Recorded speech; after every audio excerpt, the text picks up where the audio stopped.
শুধু এই ঘটনার তো একটা এই রাজ্যে বিচ্ছিন্ন ঘটনা নয়।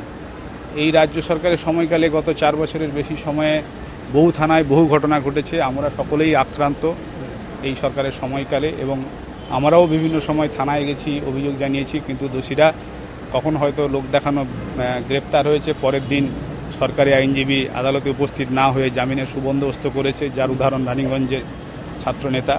আবার কোনো আইসি বা পুলিশ অফিসার কর্তব্যপরায়ণ হয়ে যদি কাউকে গ্রেপ্তার করে থাকে শাসক দলের, তাকে পরবর্তী সময়ে বদলি করে দেওয়া হয়েছে। তার উদাহরণ বাঁকুড়ার ওসি, তার উদাহরণ দময়ন্তী সেন।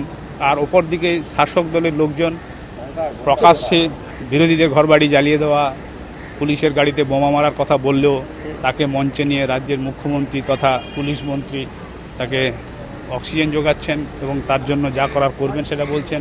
শুধু একজন নেতা নয়, সাংসদ, নেতা, কাউন্সিলর, আপনার ভাইপো, ভাইজি, সকলেই যা করছে পুলিশ তার বিরুদ্ধে কিছু ব্যবস্থা নিতে পারছে না, বা নিলে তাকে সঙ্গে সঙ্গে ছুটিতে পাঠিয়ে দেওয়া হচ্ছে ইত্যাদি। এটা তো সারা রাজ্য জুড়েই চলছে।